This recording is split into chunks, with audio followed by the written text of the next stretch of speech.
Hi, Elle Ingalls here at pressure-free.com, elleingles.com. Both websites will get you to the same place. Topic today of pressure-free living without anger and annoyance. For decades, I knew that if you got too angry or you got too anxious, you could trigger the stress response. You could go into fight or flight. But I didn't realize that even just the slightest annoyance could cause you to go into fight or flight. And when I reflected on my own life and the things that got me upset or hot or possibly triggering the stress response, annoyance was at the top of the list. I had no idea all the different ways that I get annoyed, all the different things that cause me to feel annoyed. And so let's talk about anger and annoyance and some trends that are happening today. For example, things like rage rooms, how to express your anger.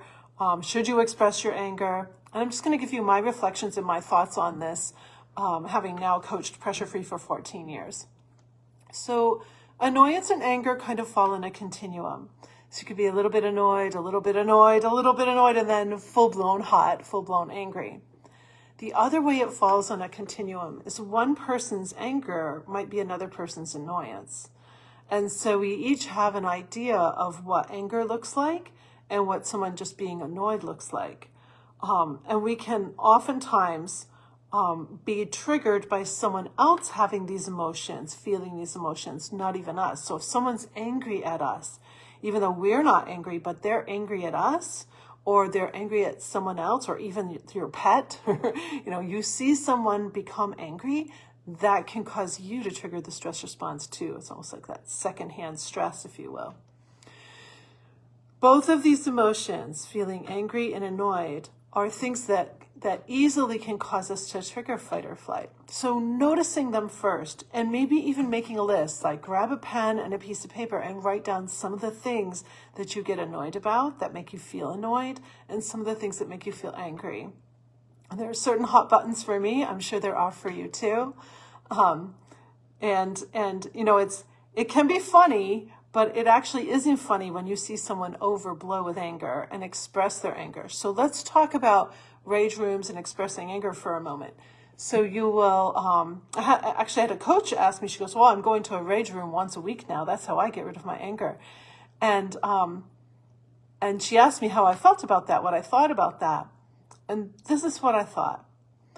If you start to feel angry and your reaction to that is to want to break something, to want to explode on someone, to go throw a plate, to throw anything, to punch a pillow, to punch a wall, if that is your way of getting it out, and you do that frequently, then what's to prevent you from doing that action and it causing harm?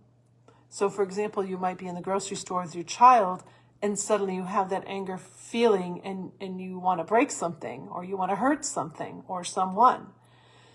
So I feel as though that sort of reaction is conditioning the anger into a release that could be detrimental to you or to someone else. It could hurt people's feelings. You could say something you later regret. You could do something you later regret. So this is what I coach my clients about. When you start to feel angry or annoyed, when you first start to feel the emotion, I don't want you to stuff it down. I want you to see it.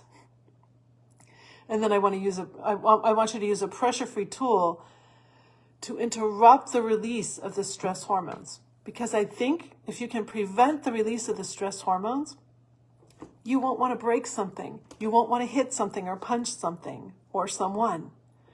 If you can interrupt the stress hormone release, you won't be in fight or flight and moving into aggressive behavior or wanting to flee. And so that is the way that I think a mature person can experience the anger without it turning into a reaction, and instead be able to say, okay, how can I respond here? How can I solve this?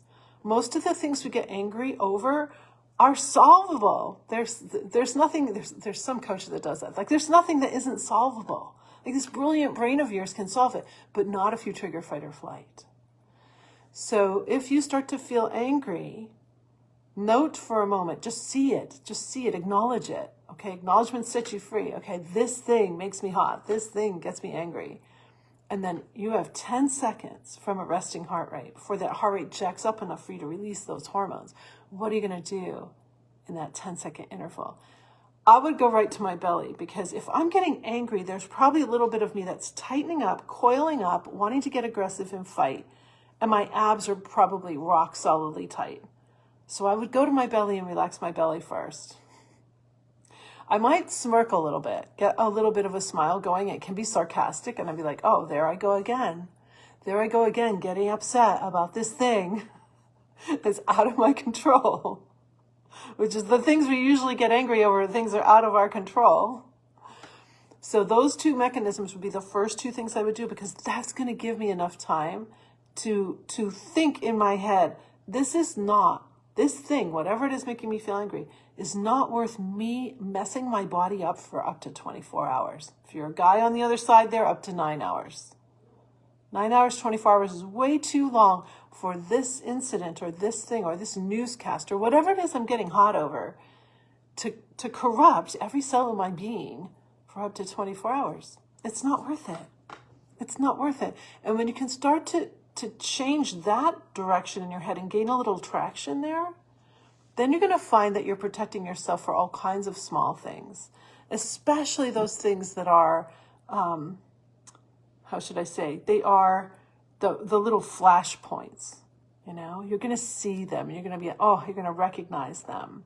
And it could be something so simple, like getting stuck in traffic. They say that if you commute more than 15 minutes a day, either by bike or by car, you will probably trigger the stress response, because something's going to happen. Something's going to happen. It's pretty crazy. So taking that pause, interrupting the anger, not stuffing it down, seeing it for what it is, but asking how you can solve whatever it is going on, is going to move you into a much better direction. I hope that's helpful. Make a list again. Make a list of what makes you angry or annoyed, because both of those will trigger fight or flight. And most people are not aware about annoyance causing them to trigger the stress response. But if you start to look at it and you watch yourself, you'll probably see some things you're like, oh, that's it. That's what's really held me back. That was my biggest trigger, was annoyance. And once I figured that out, I started to free myself of all kinds of instances where I was triggering the stress response and didn't need to be. And that got my cells cleaner and clearer. And you get to do the same thing. So I hope this is helpful. If you need more help, please just DM me or go to my site, elleingles.com. You can click right on that link to have a talk with me. You can look at all the things I have on there. I have an online course. I have all kinds of things for you. So dig into Pressure Free. Go to my e-zine too. You can read some articles that I've written. So I wish you a great pressure-free day.